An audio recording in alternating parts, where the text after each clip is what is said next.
Hello, English Picker here. It's now Boxing Day, 2011. So just like to wish everyone a Merry Christmas again.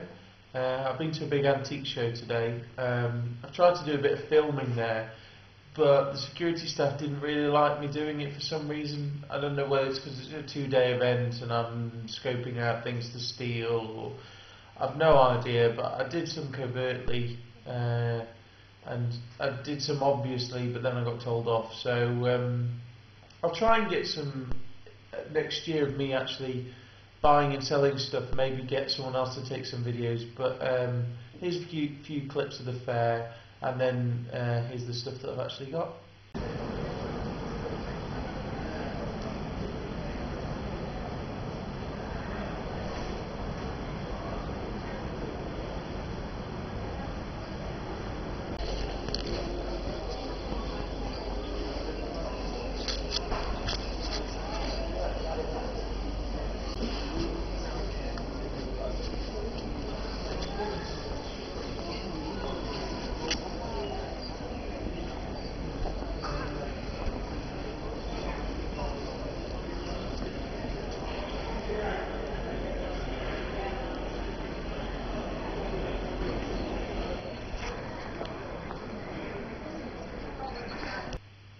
So here's some of the stuff I bought from the fair. It's mostly coins, as per usual.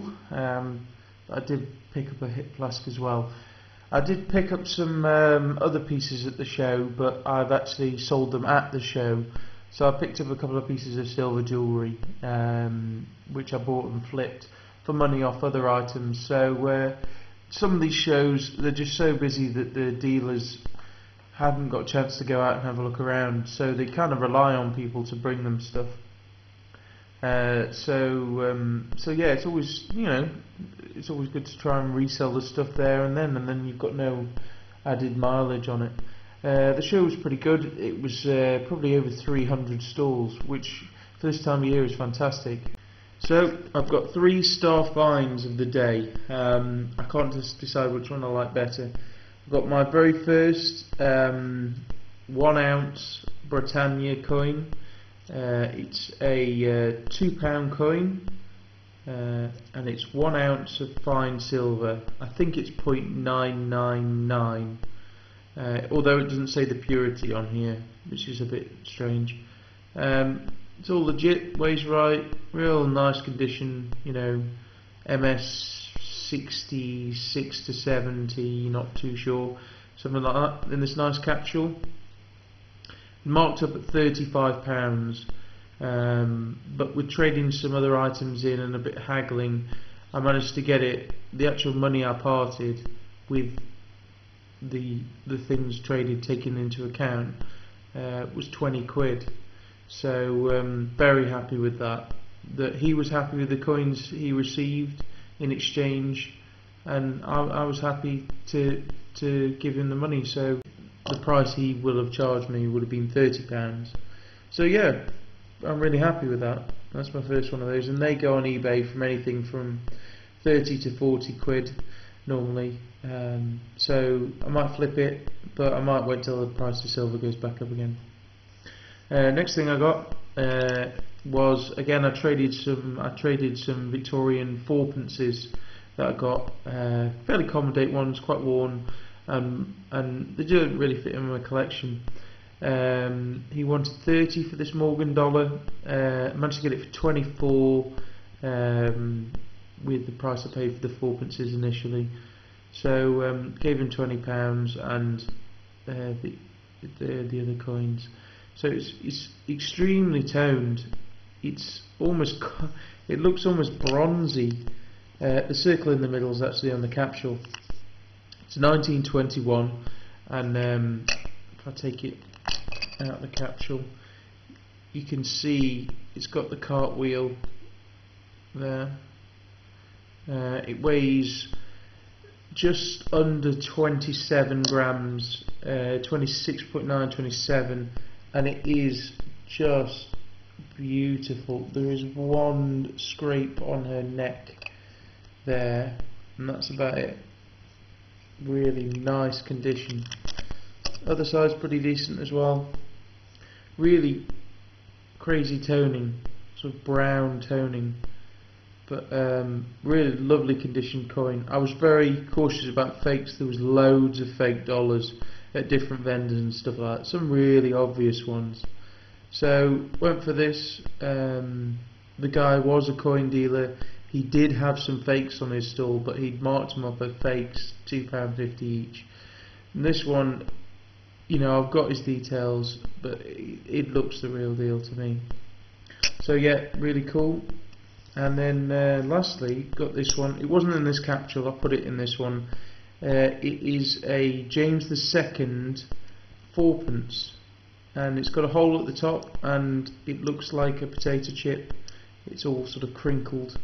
I thought about hammering it flat, but with a leather sort of hammer that won't damage it, but I'll probably just leave it as is. It's dated 1687, and it's actually it's 1687 over 1686. You can just see the remnants of a 6 there, so it's actually an overdate, which makes it more valuable. Reference book says for a fine example £16. Now it's certainly a fine example, but with the hole and the other things I'm not entirely sure what the value is. So yeah, it was marked up at 8. I got it for 5. So for £5 for a coin that's from, you know, 1687 is a fantastic deal, I think. A quick run through of some of the other coins I got. I got a dime here. It's a 1907 dime. I paid £3 for it. Quite nice condition. Then I got a Canadian 5 cent for £1, dated 1917.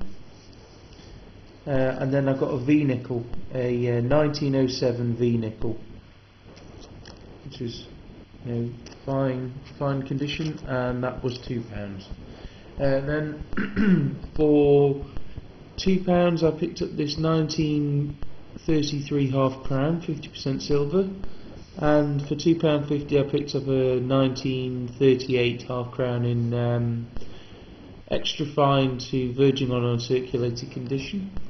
You can still very much see all the hair, a bit of nasty toning. Some Halfcrowns end up a bit like the US war nickels. You get this horrible blackness on them. Not carbon spots, but they just turn out pretty ugly. I think it's just the mix of the 50% silver. Then over here we've got some from the 20p bin. We've got an Egyptian coin, which I suspect will be silver, or at least have silver in it. We've got a, I'm not sure what it is, but it looks Germanic, Austrian maybe. It's dated 1893, so it'll either be nickel, but because it's got a reeded edge, I think it's probably going to have silver in it. Got a Venezuelan coin. I think it's Venezuelan, he said. It's quite light, but it could have silver in it. And that's dated 1888. Then I got a really mashed up shilling. I think it says 1938. Now my silver testing kit, I don't think tests 50% silver, so I really don't know. I mean, it could be 48. If so, I paid 20p for it anyway. I got a Roosevelt dime a few weeks back in this bad condition, which turned out not to be silver, so bit of a risk. And then I got this, what I think is a reproduction of a gold coin, because it says 1752, but the edge, it just looks dirty, and I think it's a fake. Then lastly we've got a very tarnished 1902 threepence. It was in with a load of coppers, must have got missed. That was 25p. Then we've got a half franc, 50 centimes, French. Can't see the date because it's holed. That was 20p. And for 50p I got 1945 Mercury dime, hold. Which is cool. A bit battered that side as well. And the last thing I picked up at the show was this hip flask. Now this is a lesson on what I call, if your only point of knowledge or reference is the seller, be careful, because this had a label on it just there, which unfortunately still won't come off, which says silver £25. Now it's got a set of marks on it which I'll show you in a bit.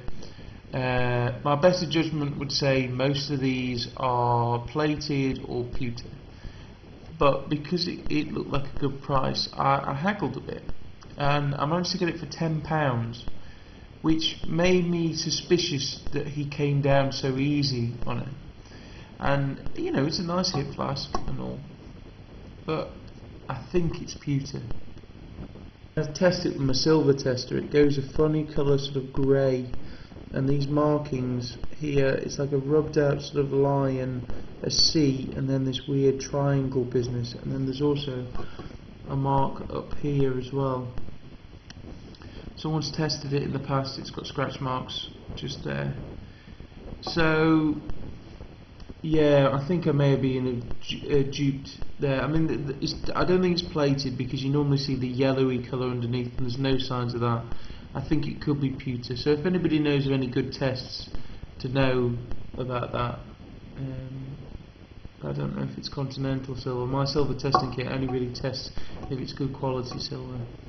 So yeah, just be careful what you buy out there. I mean, it's 10 quid's probably its value. I doubt I'd be able to get any more out of it, but you never know. It could be a good present for somebody as well, but it's quite small, so I could put it on eBay and see how it goes. And then lastly, not to do with what I picked up today, but a bit of good news. I talked a while ago about this 1944 penny I've got, and with help from some of the people on YouTube and stuff like that, they explained to me what the thing was, and I picked up the Cherry Picker's Guide, and in it describes the 1944 D/S and the different varieties and things like that, and this one here has actually turned out to be a 1944 D/S. You can just see the top of the S. I won't be able to get it on this camera. Top of the S just poking out above the D, which is really cool, really cool. So it's a fairly worn coin, I'd say fine condition, but yeah, cool. Some good value there. So I might try and sell that. It's just, you know, being able to get some good photos and whatnot. So yeah, it doesn't harm to look through some of the bargain bins where you've got mixed coppers, because occasionally you can pull out some decent coins. I mean, I think this only cost me 25p, 50p, maybe that. So yeah, keep your eyes peeled.